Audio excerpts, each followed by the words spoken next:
What's up, everybody? Welcome back. It hasn't been long since the last episode. I had to call an emergency interview session.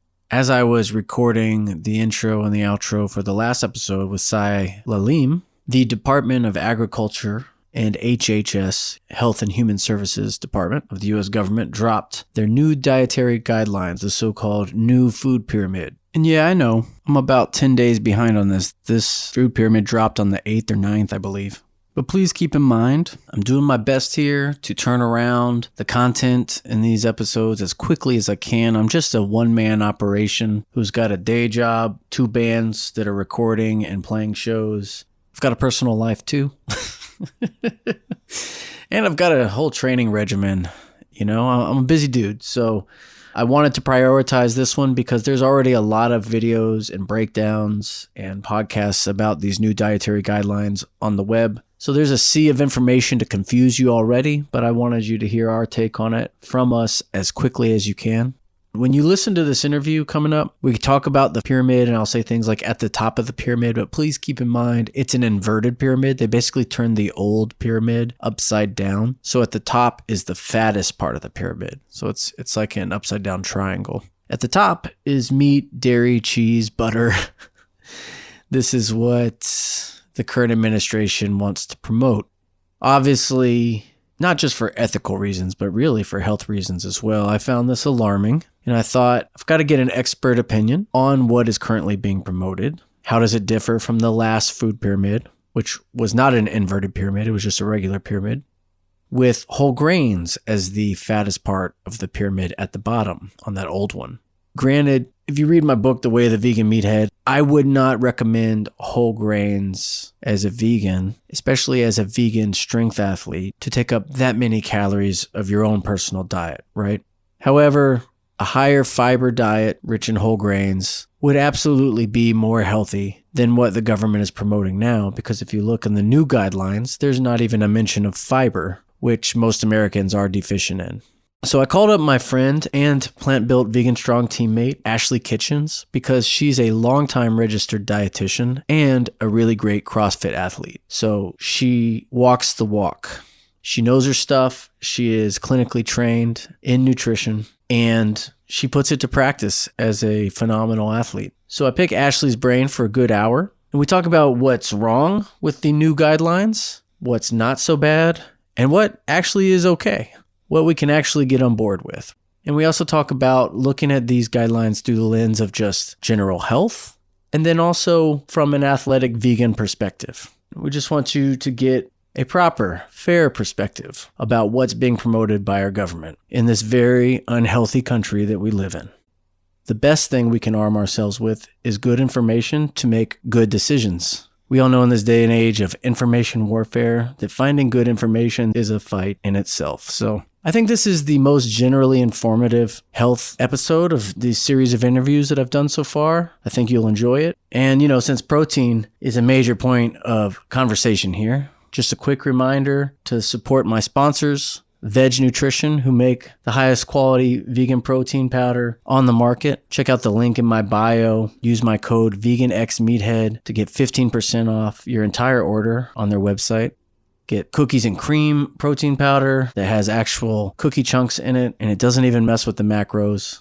Or the best macro blend, which is the cinnamon roll flavor. Their creatine has special adaptogen mushroom blend. And then they have a variety of other things worth checking out on their site. If you're into collagen, if you are into pre-workout, greens powder, they've got it all. So check them out at Veg Nutrition. Use the link in my bio, and my code VeganXMeathead will get you 15% off. I don't disagree with these current dietary guidelines and that people should probably eat more protein. As a vegan athlete, I would say all vegans in general need more protein. So if you need help with that, get that discount on those supplements. There's absolutely nothing wrong with supplementing with protein. And if you need extra protein to achieve high athletic performance, heavy feats of strength, then yes, you need more protein. So stock up. Let's get on to this conversation with the one and only Ashley Kitchens. Check it out. So Ashley Kitchens, thanks for coming on to talk about a very pertinent issue of the times. Thanks for having me, Daniel. I'm excited. When I see you've been posting on your profile a lot about the new dietary guidelines for Americans 2025 to 2030 by Yep. the Health and Human Services Department of Agriculture. Basically, you and I probably think the Dairy Council Yeah, exactly. and the meat lobby. Uh-huh. But we'll get into that. But could you tell our audience real quick why, on some level, you're qualified to talk about this? I mean, you're a plant-based dietitian, like officially, like you studied that. Yes, officially I am a dietitian. So I went to University of North Carolina at Chapel Hill. I got my master's in public health and nutrition, and that allowed me to sit for the registered dietitian exam back in 2012. And I have been practicing as a registered dietitian.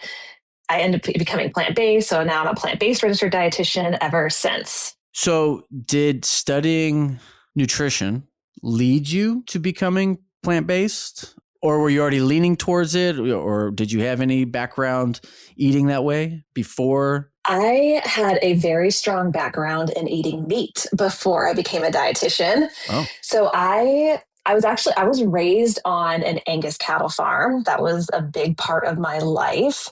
oh, wow. And I always found nutrition fascinating because I was Was an that in North athlete. Carolina? That was in small town Indiana. Oh, Indiana. Okay. I was supposed to say, you're Yeah. more Texan than me. Yeah, right, right. Yeah. So I ended up going to school to become a dietitian, but I was honestly, Tanya, I'll be honest, I had a small desire to be a meat lobbyist. And of course, we're going to talk about lobbying a little bit with the dietary guidelines. Mm-hmm. But I went into my nutrition program thinking, basically I had one or two paths. One was going down this like meat lobbying industry because I was very familiar with the Cattlemen's Association, being raised on a farm, being raised on an Angus cattle farm. And then the other side is I wanted to go into sports nutrition. Well, as you can imagine, I mean, neither of those panned out. And part of the reason was it's because I grew up with a lot of health issues, Mm. but my parents couldn't figure it out. Doctors couldn't figure it out. And so once I became a dietitian, I was like, okay, well, I'm going to start testing nutrition on myself because I was just sick of feeling miserable all the time. End up watching Forks Over Knives in 2011. I had an epiphany, like, why wasn't I taught more about this in school?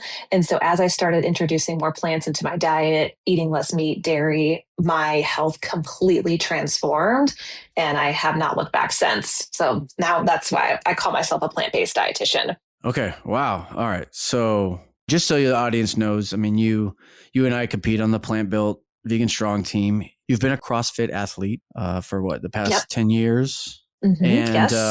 And we've spent time together working the Arnold with our team and also competing in New Jersey at Mr. America and chatting about these kinds of things on the sidelines and such. And yeah, I do vaguely remember you talking about growing up in the animal ag sector, but I think Yes. that makes you even better guest to talk about this. Now, I just want to remind people, we're not trying to diagnose, treat, give you any kind of official guidance on anything right now. We're just going over what the government is telling us to eat.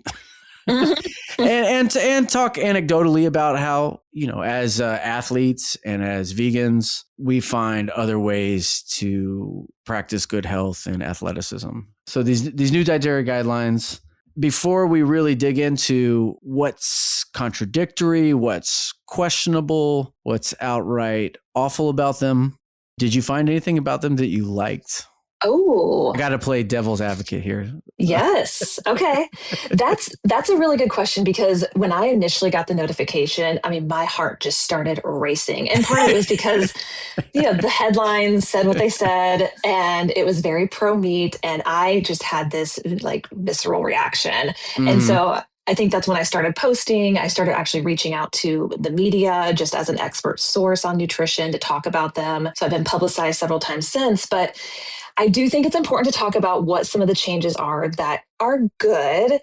Mm-hmm. And a couple of those that stood out to me is there are continued put quotes around warnings about ultra processed foods. Mm-hmm. So I do think that isn't a bad thing. I think it's good that we continue that awareness around ultra processed foods and how they can impact our health, potentially not in the best way. Are they convenient and tasty? Absolutely. Do I eat them? Yes. But is it something that we should rely on as the center of our diet? No. And so I do think it's good that we're continuing to talk about those.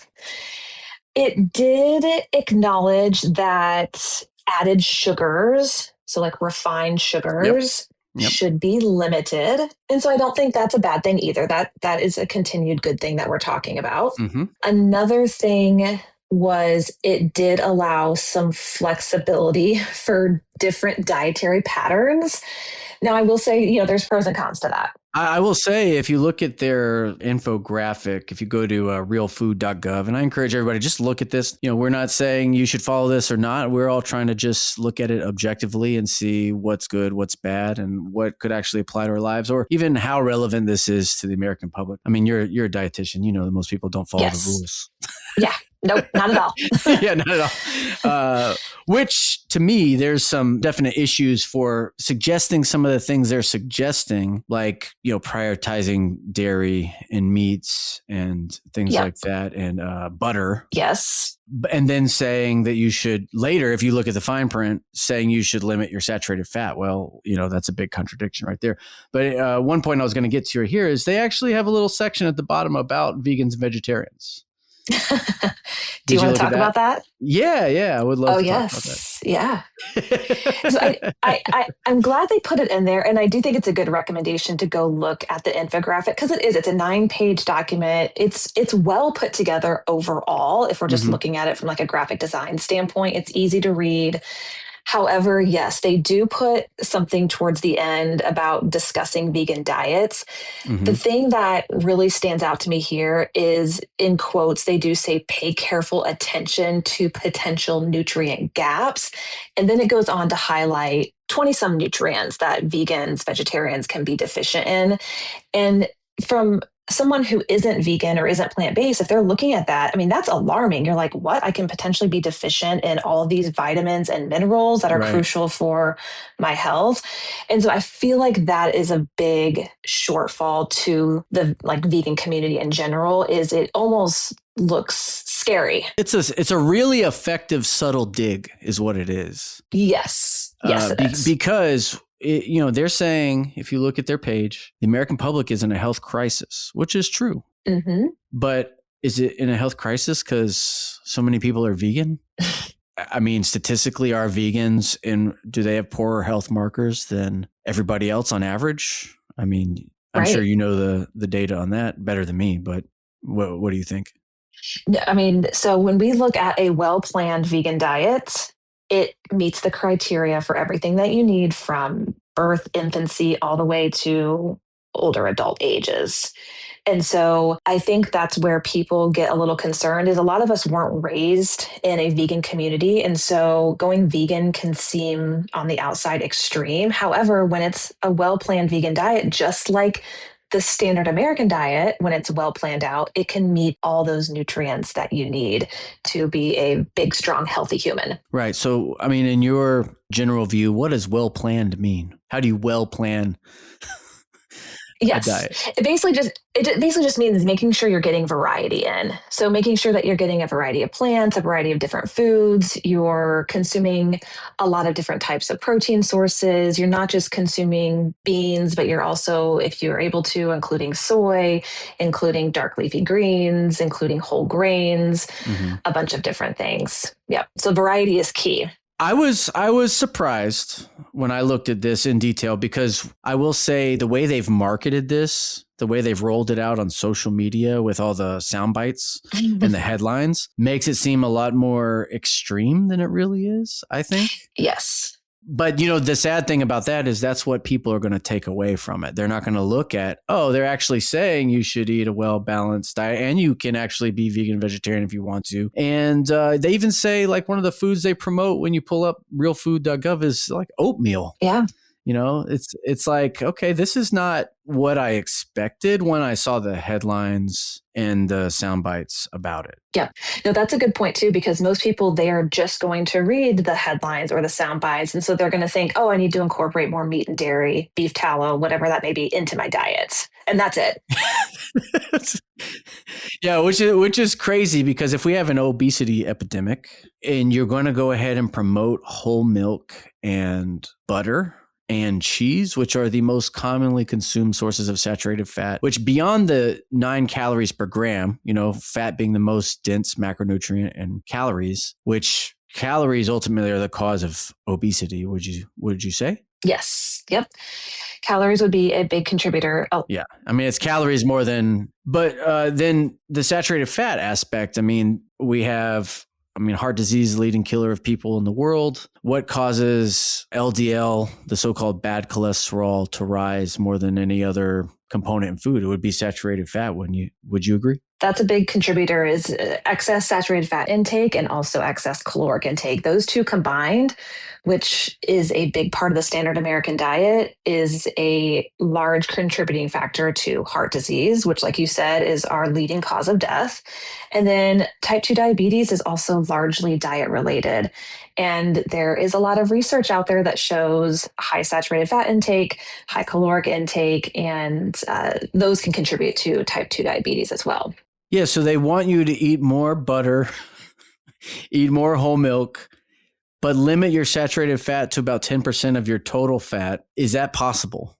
Exactly. I think that's the greatest question is how is that possible when you are encouraging a more meat centric, whole fat, dairy centric diet, but you're also telling the public to limit saturated fat intake? How do those two go hand in hand? I mean, they don't. They're polar opposites. How do you feel about the other recommendations about so-called healthy fats that they have in there? I do think it's important. So if we look at the infographic, they do highlight avocado, olive oil. I mean, we do know that Mhm. fat is an essential part of our diet.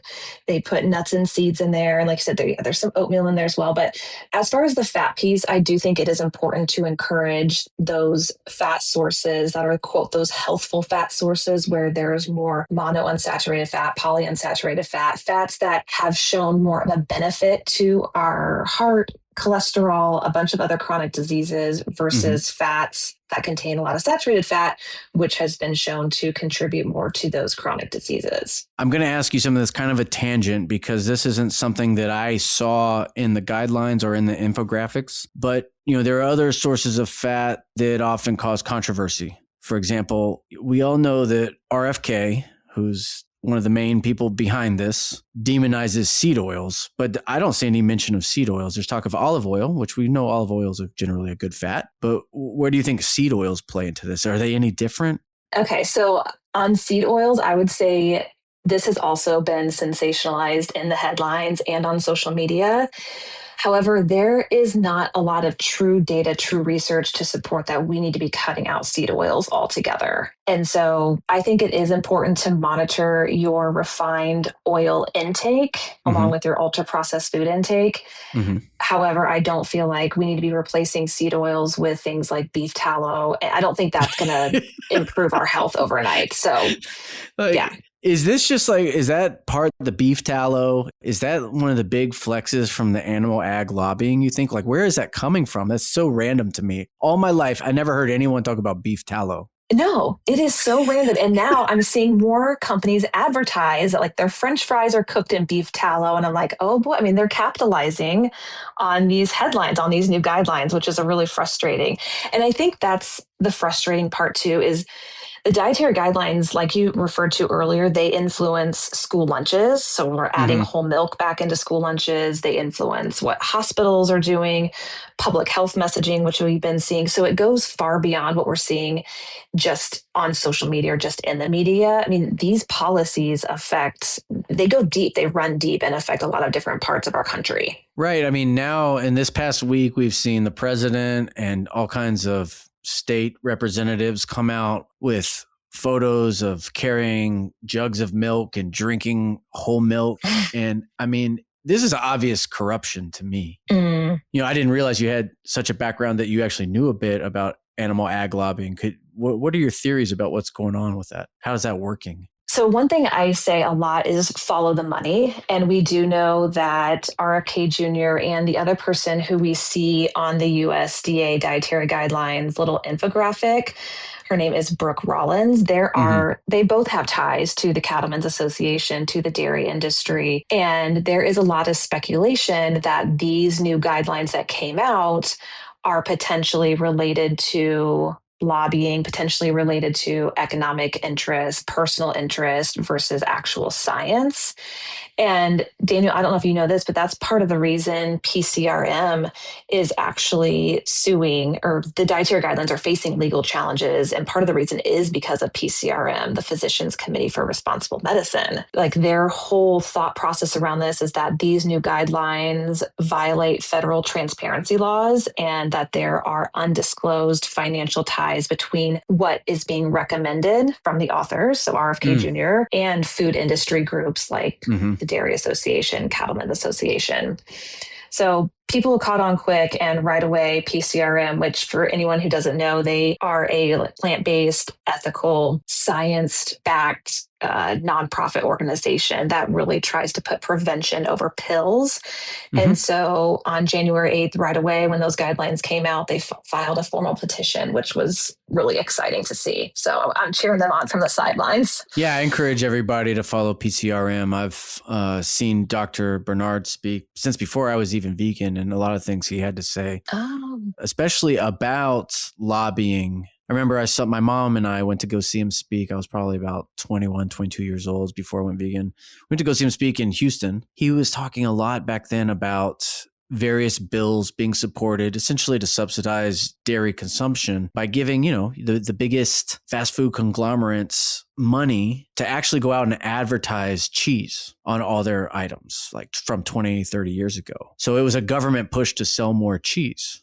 And what were the effects of that on American health? I mean, obviously it was catastrophic. I mean, we're in an obesity pandemic now, and everybody's really they're addicted to cheese as much as anything else, I think. But a lot of that was funded and encouraged by the government. And he was talking about that before I ever heard anyone else talking about it. So yeah, follow PCRM. Yeah. Yeah. But also along those lines, you're right. I mean, part of the reason even meat is so cheap, I say cheap, with quotations, in the US is because there are massive government subsidies for the crops that these animals eat, for the CAFOs, the confined, animal feeding operations to help produce meat, and continue to rely on workers paid a low wage to also produce, this meat as well. Shifting back to how we interpret these recommendations into our own lives, and specifically through the lens of being an athlete. You've been doing CrossFit for 10 years? Can you tell me a little bit about your CrossFit background? Yeah, of course. So I've always been an athlete. However, one day I wasn't working out consistently. I was in my apartment sitting on my couch, and I was just kind of sad at the fact that I'm not working out. I'm not really, I wasn't strong by any means, Daniel. I couldn't even do a push-up. It was horrible. And so I started looking around for what kind of activities I could get involved in that would help build my strength. And in 2013, CrossFit was pretty popular at the time, or at least coming into popularity. And so I joined a gym, and I was hooked right away. And so I did have spent over a decade being active in a CrossFit community and traveling around the country, like with you, competing in different CrossFit events. So it's been a lot of fun, and it's amazing to see and feel and watch your body change on a eating a plant-based diet and lifting weights and doing it well, if not better than a lot of your workout partners. So that's pretty fun. Yeah, I just want to tell the audience, you crush it in 2023? You and Sally Marino on the Plan Built CrossFit team came to do Mr. America. You guys did the CrossFit event, and y'all won first place in the women's open, right? Was it open? Yep, we did. Yeah, we sure did. Yeah, so that was my introduction to your ability to perform, and we were all very impressed. And what I'm leading to here is, I mean, I think, obviously you've got more academic clinical knowledge than me. I'm just a vegan meathead. I've tried a bunch of things to see what works for me to become a semi-successful power lifter. But one thing I see that you advocate for really is more of a whole food, plant-based approach. And one thing that's funny about this new food pyramid is whole grains are at the very bottom. The government is suggesting this is the most sparing thing for you to eat per day. Like, you can eat it, but don't eat too much. I feel like for you, whole grains, oats, beans, rice, these things are probably how much of your macronutrient consumption by percentage per day would you say those foods make up in your own personal pyramid? Ooh, that is a good question. My soul was crushed when I saw sweet whole grains on the I know. bottom. I was like, what in the world? Because we know there's so many beneficial nutrients in whole grains, especially fiber. I don't even see mention of fiber in these guidelines. Oh, we could talk, yes, the rest of the So hour. like, I want to know your personal approach to incorporating whole grains for successful vegan athletic performance as an endurance, like I mean, what is CrossFit strength endurance hybrid, right? I mean, it's Yeah, not one. yeah. You're definitely a more well-rounded athlete than me. I do love eating grains and whole grains. Strangely, people give me a hard time. My wife gives me a hard time. My favorite cereal is muesli. Oh, yes. And because it's like real cereal. Yep. I love muesli. I don't. Maybe it's just because my dad's family is from Central Europe. I don't know. Like this. Uh-huh. Well, why does this food speak to my soul? Like it makes me feel good. It's in your blood. Yeah, I guess. Yeah. But yeah, I mean, I found when I was concocting the formulas, the diet plans that I put in my book, for me, I actually did need to eat a bit more fat, probably about 30% of my total calories on average per day to start transforming my body. And I think that's probably because I was a skinny, hard gainer, as they say. Whereas to me, if you're having a hard time keeping mass on your body when you're training, you got to just get more calories. And the easiest way to get more calories is to eat more fat. But now that I'm older and I don't want to get bigger because I've jumped from the 165 weight class to the 181 weight class, I certainly don't want to buy another round of clothes and go into the 200s or the 198s, whatever. And plus, I start breathing more poorly. My blood pressure goes up. So like for my frame, I think I'm at most can be a 181 competitor. Now that I don't want to get bigger, I am incorporating more whole grains. And to me, there's just so much more fun to eat because I think added fiber helps me manage my weight better. Yeah. So that's my take on it, is that when I was smaller and wanted to get bigger, I ate more fat to grow. And that's really because I think fat, there's a hormonal component. I think it's probably negligible. Like, they say that higher fat diets can increase testosterone, but it's not as significant a jump as people think. You can still be in a healthy range eating a lower fat diet. But I think just getting more calories helped me, be in that surplus to actually grow, and eating more fat helped with that. But now that I'm bigger and I don't want to get any bigger, eating more grains and higher fiber is helping me kind of top out and not go above the weight limit I want to be at, if that makes sense. Yeah, that definitely makes sense. And whole grains are incredible. So whole grains are things, I guess, just so the audience knows, oats, which you talked about, like oatmeal, brown rice, quinoa, you talked about muesli, even whole grain types of breads, wild rice.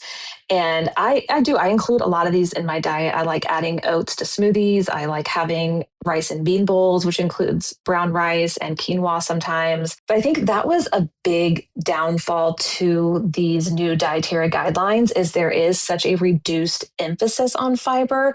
And this is a nutrient that most Americans already lack. There's like an estimated percentage out there that about 95% of Americans lack fiber, but only 5% of Americans lack protein.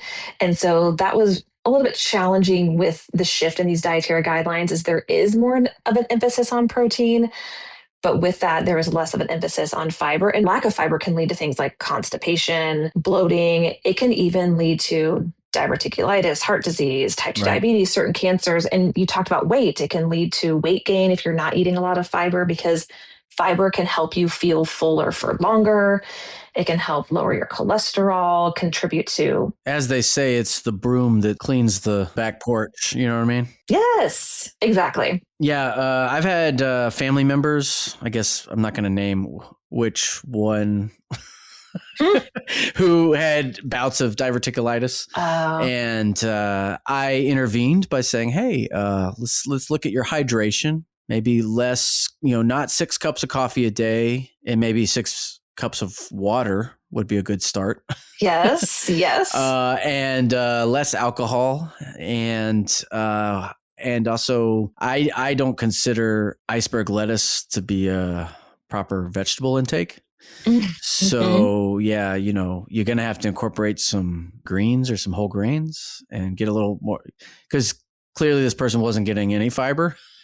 Oh yeah. And they just thought they had poor, pitiful them. They just had bad luck because they eat pretty well, they said. I was, no, you don't. No, you don't. And I got accused of pushing my vegan propaganda on them. This family member did not really incorporate many more vegetables in their diet. However, they did start drinking a lot more water, and that alone has made a difference. Wow. Wow. Yeah.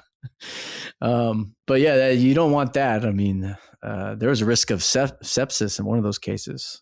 Yes. Yep. Absolutely. Yeah. So that could actually kill you. Mm-hmm. But yeah, for you, I mean, how does whole grains play a role in being a CrossFit badass? So I would say it's definitely a big part of my carbohydrate intake. Like I said, eating oatmeal is a big part of that. And even, I mean, I would say my dinners are pretty boring. They're very similar every single night, especially Monday through Friday. And I do eat a lot of rice and bean bowls. And so Mm-hmm. brown rice is a big part of my diet. Mm-hmm. And I like it because again, the brown rice along with the beans, the vegetables, everything in there helps me feel full. It promotes better digestion. It's giving me energy, you know, for the next day to go through my workouts. So there are a lot of benefits to whole grains, and that's why it pained me so much to see them as such a small part of the new food pyramid. Yeah. And just so the audience knows, I mean, Ashley here is a woman who can do one-arm pull-ups and and she eats a lot of whole grains and you're big on beans. Look, I do like beans, just so people know, but I go at them pretty hard in my book because and I would like your perspective on this, but I go at them pretty hard in my book because people think that all vegans eat for protein is rice and beans. Yes. And we know that it's not the most dense source of protein out there, like not even close. But for you, if beans and rice are primary portions of your meals, as you say, how much protein are you shooting for in those meals? So I try to get, I mean, at the bare minimum, especially for my like breakfast and dinner, I would say a minimum of 40 grams of protein. And so I say I eat a rice and bean bowl, but I'm usually adding tempeh, tofu, or even seitan to those as well. Yeah. So it's not just rice and beans. That's an important tidbit of information right there. Mm-hmm. Yes. Yeah. Okay. As much as I love them. So in your bean bowl, just to clarify, the beans aren't necessarily the primary source of protein. They're just added protein and they're added fiber. Yes. Okay. Oh, 100%. Yeah. Okay. Yep. And so I will always add, like I said, like a soy source, whether it's tempeh or tofu or even seitan. And occasionally I'll add maybe some Beyond ground beef or, you know, something like that just to spice it up a little bit, make it fun. Keep things, yep, I hear you. Yeah. Okay, because that's important to me. Like, you know, I go around and speak at these veg fests and I get a lot of people who are we'll call them just average civilians. Mm-hmm. They're coming to see somebody that they perceive to be an above average vegan when it comes to being strong, which I would say I am. And I'm not telling people to not eat beans, but I think they deserve to be categorized properly. And to me, they are a secondary source of protein and probably a more primary source of fiber and antioxidants and what else? Yep, I would agree with that. I think. I mean, what are the benefits, and do they deserve in your book to be a primary source of protein? So I think that's a good point because there are plenty of other sources of protein that are far more protein dense than beans. Yeah. And while beans are important, like you said, I am in the same boat where I don't think they should be the primary source of your protein intake, just because they are not as dense as a soy, a seitan, heck, even like nutritional yeast, some, sprouted grains even. So it's kind of like, and for our audience, I know these figures off the top of my head. I mean, black beans or chickpeas, they're in the 25 to 28% of protein per calorie range. Whereas tofu is more like 45, like extra firm tofu is probably more like 45, 44, 45% protein per calorie. Tempeh is often in the 38 to 40% range. And then seitan and some of the mock meats like the Morningstar Farms chicken strips, we're looking at 60+% protein per calorie. So in terms of density, I always say those are your primary sources to the extent that you like them or that your conditioning calls for the amount of protein. Because you're like a hybrid strength endurance athlete. Yes. You probably don't focus quite as much on protein as me and Katya and Ryan Stills, would you say? No, I would agree. But I will say, Daniel, you and some of your other powerlifting friends taught me something when I went out to eat with you, is Oh, how to optimize a vegan restaurant, plant-based menu, whatever you have, to get more protein in your meal. Because for so long, I would just go to a restaurant and kind of just eat like the standard meal that was offered. But now I'm asking for double tofu, double yeah. tempeh, whatever that may Yeah. be, more mushrooms. Yep. And it's all Yep. because of eating out with a bunch of power lifters. Yep. Yep. See, I mean, we're like dumb in a good way. Because we're just so simple minded. we're just knuckle Yeah. dragging, put more on it. Like you can ask for second and third order volumes of these things. You got to pay extra, but it's Yes. worth it. That's the strong lifestyle, you know? So, well, that's good. That's good. I'm glad we could Yeah. help with that. Because I think a lot Hmm. of us, I mean, there are some of us in the powerlifting realm who clearly don't focus on the details of the diet so much. And some of us are really good despite eating burgers all the time. But who knows what that's going to lead to 20 years from now, right? For me, I'm 43 now. I'm trying to be more balanced.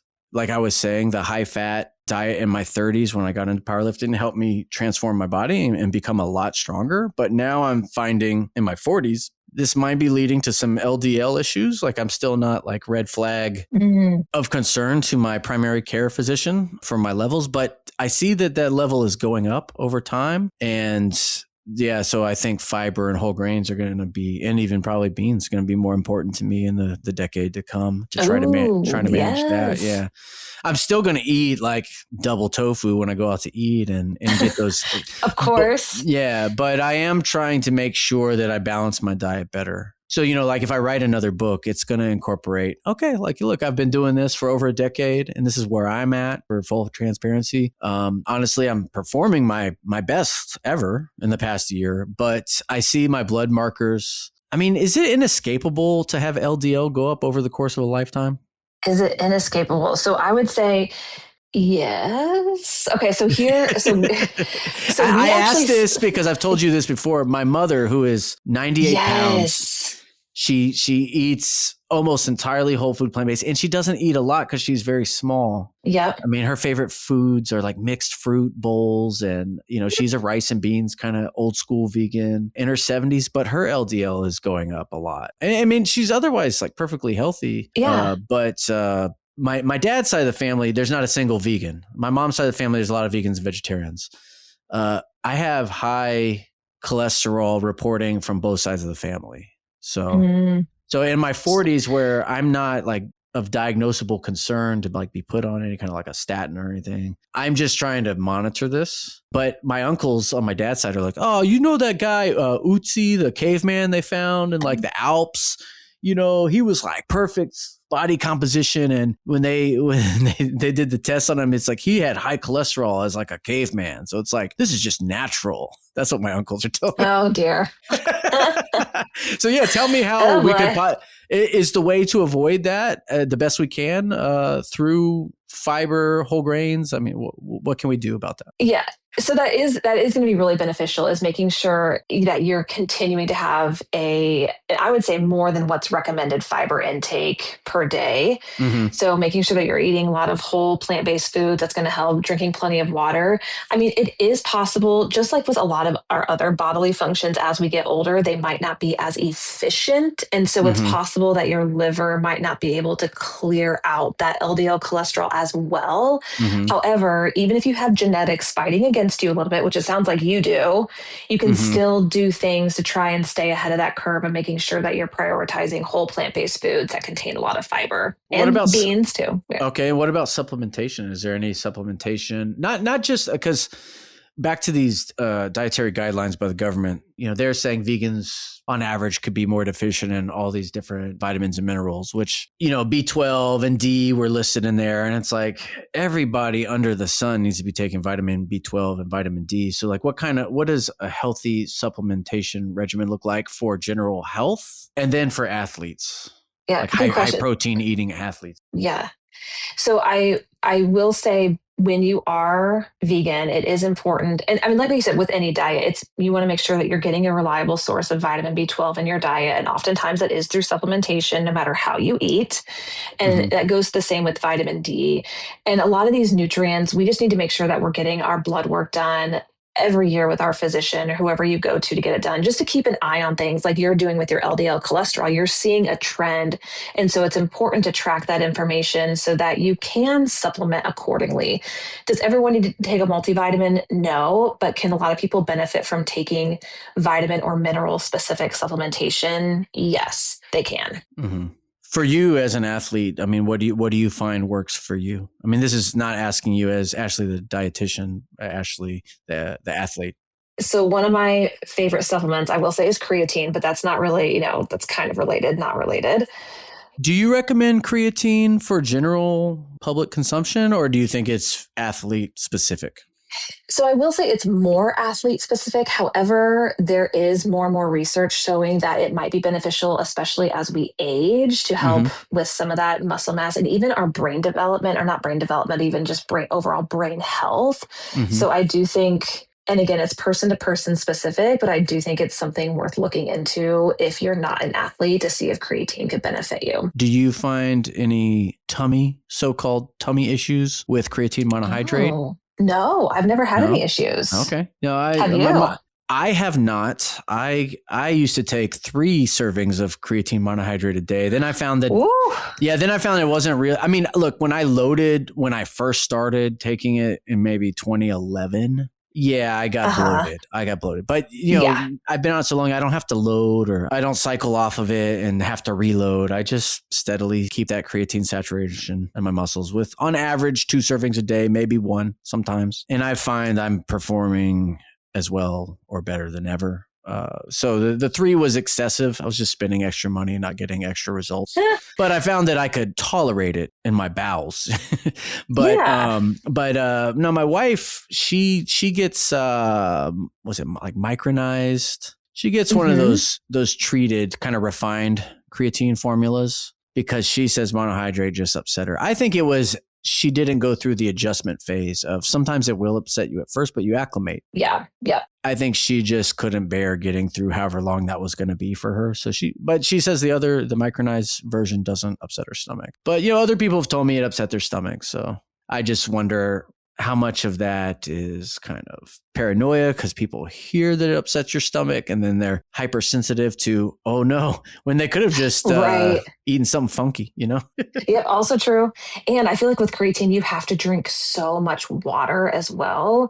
And so sometimes if people aren't drinking water, it can upset their stomach a little bit more. Yeah. So there's a lot that could go into it. But that's a good thing too. I mean, I definitely drink more water. I mean, it's almost like you feel that parched sensation more often. I don't know if that's because of creatine, but I mean, I just got to consume a ton of water. Yes. Yeah. But like we were saying earlier with digestive issues, like the family member who had diverticulitis, I mean, water basically saved their life. Just drinking a regular amount of water. Yes. It's amazing. I mean, I think a lot of Americans are chronically dehydrated and they don't realize how good they can feel or how great their digestion can be if they just started drinking more water.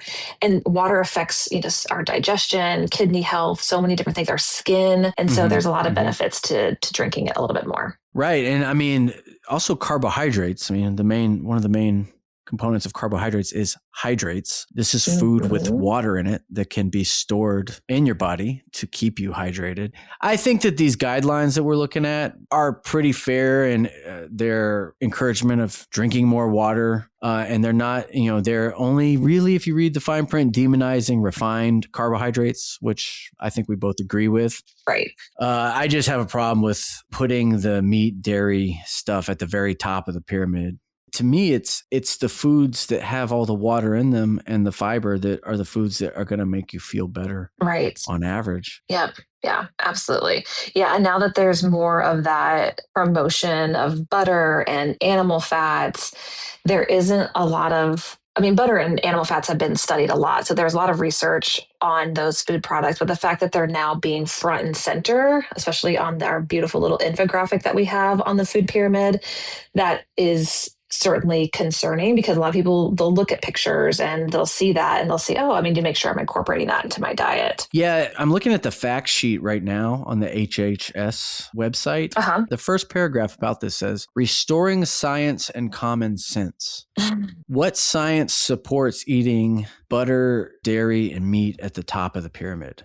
Is it only science that's paid for by lobby groups? Or is there any real science that you know of that could possibly support this? I think that's what can be there's a lot of nuance when it comes to science. And there are a lot of different studies that can say a lot of different things. There's a lot of ways to alter studies. And like you said, there's also a lot of different funding when it comes to studies. And so a lot of studies have shown, and we know that there is eating like a diet rich in especially processed meats is not great for a lot of different chronic diseases. And I think with these new guidelines, there's a lot of science that isn't being front and center as to why these are the reasons why meat and dairy is being recommended. And I think that's what's really concerning as well, is that we're missing that prioritization of beans, whole grains, fruits, and vegetables. And there's a much more emphasis on meat and dairy, but why? Where are those recommendations coming from? And that has not been answered, which is frustrating. You know, it's interesting too, and this is another contradiction if you really look under the surface of the headlines and the sound bites from the media campaign promoting all of these new guidelines. The protein target that they're suggesting is 1.2 to 1.6 grams of protein per kilogram, which is very un-American. They should have put it in pounds so that people know what the hell is going on. But that's roughly like half a gram per pound of body weight? Yeah. And that's almost maybe like 0.54 per pound of body weight. I mean, that's really not that much protein. It's not. And can you believe that's almost double what used to be recommended? Because it used to be about 0.8 to 1 gram of protein per kilogram. Right. So, that's for athletes, right? That's not for general health. Because I always cite the formula that PCRM uses that I think was like a Harvard science, some school from Harvard had published, and PCRM promotes it as being the proper guideline for protein intake, which is about 0.36 grams per pound of body weight. So it's roughly 1/3 of your body weight in grams of protein per day, which is even less, right? But that's enough to sustain optimal health. Exactly. Yeah. Right. So for most people, that's fine. Yeah. And that ends up being like what, 0.7 to 0.8 grams per kilogram of body weight for our European friends out there. But they're saying if you weigh 200 pounds, try to eat 120 grams of protein per day is about what they're saying on the new guidelines. That's really not that much. So why is it so important to get whole milk and meat and butter and all these things as your primary food sources? Right. Doesn't make any sense. Right. Yep. They just want to sell meat. Exactly. Yeah. Again, follow the money. Like why is this being recommended so heavily? Exactly. Yeah. We had no problem hitting our protein goals before this. No problem as Americans. Right. We were getting plenty. For anyone listening, I mean, follow the money to my bank account, buy my book where I talk about how to be a vegan and get more than 2 times your body weight in grams of protein per day, and how it's easy to do that, right? It's not necessary, but like Ashley was saying, if you go out to eat with a bunch of vegan powerlifters, that's what we're practicing. That's what makes us probably good. It's what enables us to be decent at what we do as vegan powerlifters, right? Definitely, I always say, not necessary for everyone else to do that. For you personally, doing CrossFit, what do you try to aim for?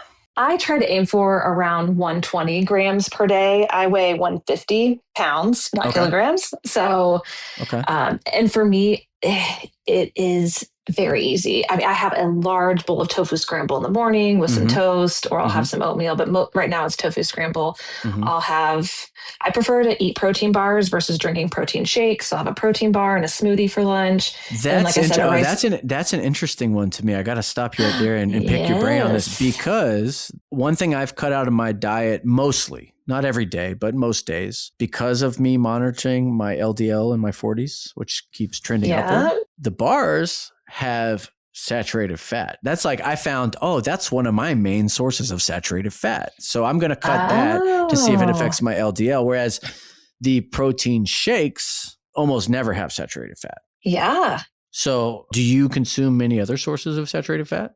Probably not, Oof. I imagine. Yeah, I would say it's pretty low.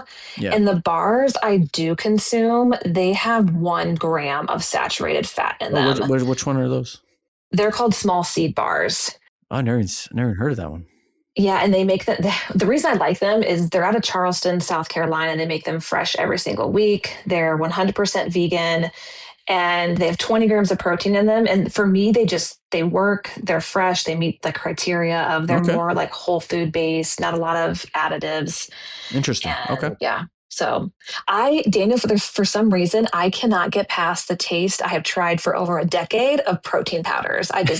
So that's why I prefer to have a protein bar. What plant milks do you use? Like what plant milks are your favorites? I use soy milk is my number one. Okay. And do you usually get like a lower calorie, like unsweetened or unsweetened vanilla? So it's got like 6, 7, 8 grams of protein per serving. Yep, it has 7. Yeah, I get unsweetened and it's 7 grams. Okay. Yeah. My big one that my wife and I consume a lot is the Ripple unsweetened.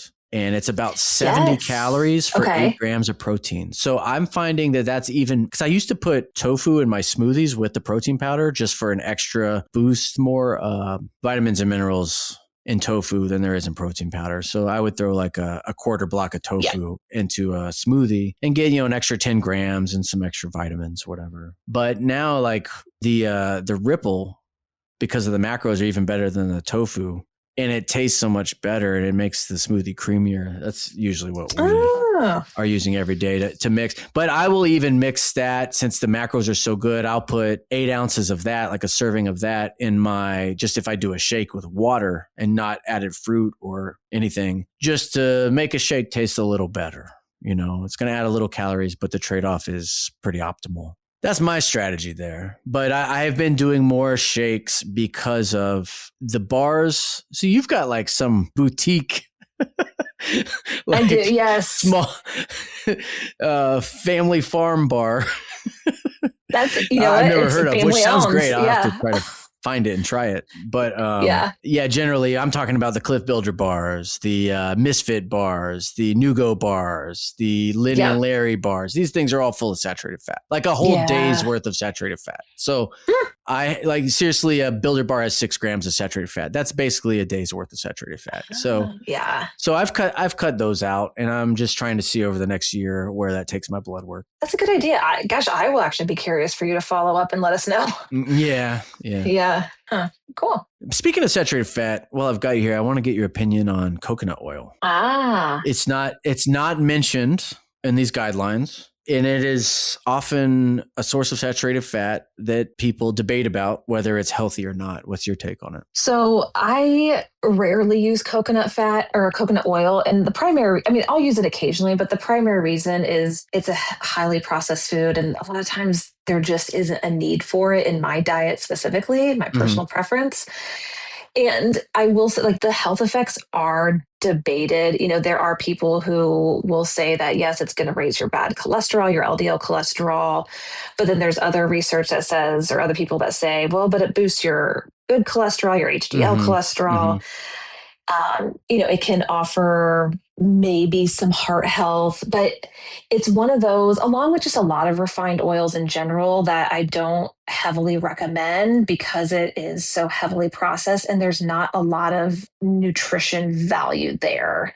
So if it's something that we don't need necessarily, now if you want to go make like cupcakes and it calls for coconut oil, great. Like that's something fun you're going to eat, and you're not going to have it all the time. But it's not something, that I recommend very often. Speaking of fat intake, how much does essential fatty acid intake count as like fat intake, or how much is it a part of healthy fat intake per day?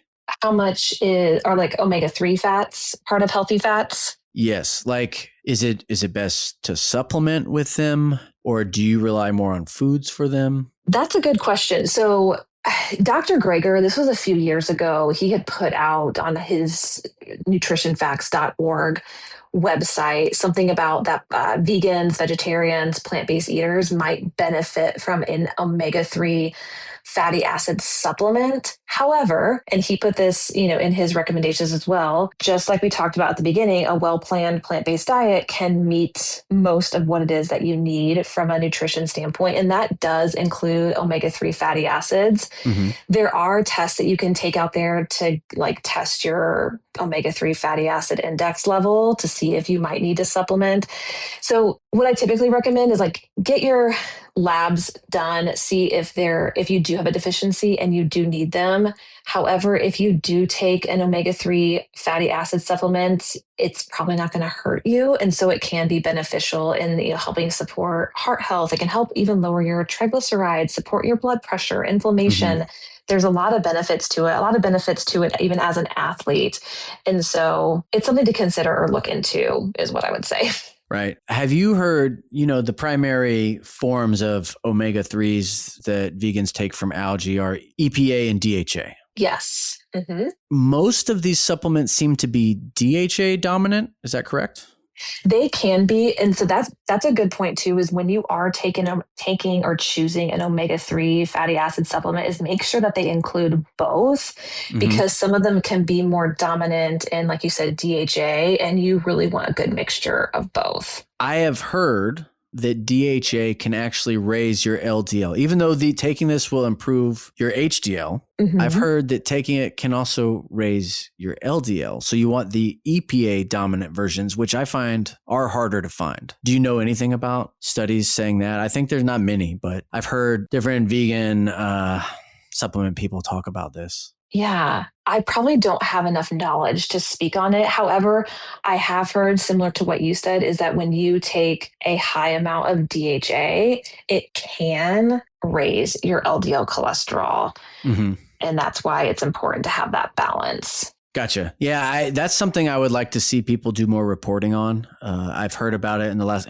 obviously this has been an issue that's relevant to me and me trying to manage my health in my 40s. Yeah. But once you hear some people chattering about, oh, well, the DHA raises your LDL too, I'm like, oh, well, I don't want that, So I've been trying to find more information on it, and I think it's something that we need more studies on. I hope to see. Yeah. Is there any other takeaway from these new guidelines that you want to impart to people out there? I would say my main takeaways or my final takeaways when I'm thinking about the dietary guidelines, and part of this is just from a lot of the sound bites that I've given the media over the past few weeks, is we do have a fiber deficiency crisis in the US, not a protein deficiency. So I do feel like these guidelines were lacking significantly because, again, the emphasis is put more on protein, less on fiber. I felt like that was a big shortcoming. Also, something else that I really struggle with and align with PCRM on this, I know you align as well, is nutrition policy in general should follow science. We have a lot of science to back that a plant-forward diet is a beneficial approach. I mean, even if we look at the dietary guidelines in other countries, there's plenty in Europe. We can even look at Canada and Mexico, and they prioritize plant-based foods. In fact, Canada took dairy off as a required food group, period. Oh, wow. Interesting. Yeah. And that was years ago. And we are still recommending it. Has their situation statistically improved? Do you know? That's a good question, because it's only been a few years. That would be interesting to see statistics on that. Yeah. I mean, they very well could have given people the right advice to improve their health, and people just not listened, as people tend to do. Also true. Yes. Yep. They could have been like, fuck you, we're going to eat more now. Yes. Which, again, a lot of people do. They like to rebel. Yep. Yeah. Well, all right. This has been very informative. I think it's going to be very useful to people listening. I can't thank you enough, Ashley. Before we get out of here, how's training going for you? What's your training like? Do you plan to get back into competitive CrossFit, or Where are you at with that? I'm open to it. Training's going well. I have a few different goals this year. One of them includes you've seen bar muscle ups, right? Where you like swing and then you're on the top of the bar. I would love to do a strict bar muscle up. And so I did start programming. That's why I'm doing those one arm pull ups. I did start Oh, some nice. programming. Yeah, so I can do that this year. So Beastly. I have some different goals. That's the goal, man. To be a beastly vegan CrossFitter. Yeah, yeah. I have some fun goals this year that are kind of more calisthenic based, like the human flag, strict bar muscle up, just to really push myself to a different limit to see how far I can push my strength. Gotcha. Any plans you think to return to competing ever? I am very open to it. Like I told you offline, I did take last year off just to, I say, quote, just lift. And that was a lot of fun. And I'm still really enjoying it. So I'm not sure if I'm going to get back into CrossFit, even though I do still do some CrossFit type workouts. So TBD on that. Cool. Well, I imagine if you do come back to competing after the time off from wearing yourself out, and I always tell my wife, y'all do too much because she does CrossFit. Yes. Yeah. I imagine the time off doing other things to refresh yourself will make you come back even better than before. So yes, I hope you do, because you're good at it. So and we need you. The animals need you. Yeah. There you have it. I know you found that helpful. Thank you so much to Ashley for coming on and clarifying a lot of these points of contention about the new dietary guidelines. You know, I don't expect Americans will listen, just like they didn't listen to the guidelines on the last food pyramid. That's just what people do. They don't listen. Nonetheless, the big takeaway for me, the bad thing here is people are just going to hear, oh, cheese, dairy, butter, meat, these things are all great and we should eat more of it. That's what people are going to take away from this. And that's really the absolute worst conclusion of what people should take away from this. It's not going to help our obesity epidemic in North America at all. And I'm willing to put money on that. I bet things just get worse. I'm the eternal realist. Anyhow, on that note, I wish you all a happy, healthy 2026. There's a lot going on in the world. The best thing you can do is take care of yourself, especially if you want to be able to help others, whether it's animals, people, or the environment. Take care of yourself so you can help others. Eat a well-balanced diet, lift weights, listen to some heavy riffs while you do it, drink some good coffee. Don't forget to just try to be present and in the moment as much as you can. There's a lot of bullshit out there and it's overwhelming, I know. If you want to follow Ashley online, look her up on Instagram at badashkitch. That's BADASHKITCH. Her website, if you're looking to hire a dietitian, is plantcenterednutrition.us. So definitely look Ashley up, support her. I'm here, she's here, the Plant Built Vegan Strong team. We're all here to be a resource for people to choose a healthier and more ethical lifestyle for animals, the planet, and people. Veganism is also for the people. Think about the people working in slaughterhouses and how traumatizing it is to handle dying animals and perhaps kill them and cut their bodies apart every day by the hundreds. Think about how dangerous a job like that is, being exposed to pathogens from slaughtered animals who've been living sick, diseased, injured lives on feedlots, in storage warehouses where they don't even get to see the sunlight for most, if not all, of their lives. Think about that. Think about reshaping industry so that people don't have to engage in that kind of violence for us to be able to eat every day. That's what vegans support. We're not extreme. We're not radical. We just want people to behave with common sense and a decent baseline of ethics. It's just the golden rule in practice. That's my rant for today. Wishing you all the best. Stay healthy, stay strong. See you next time.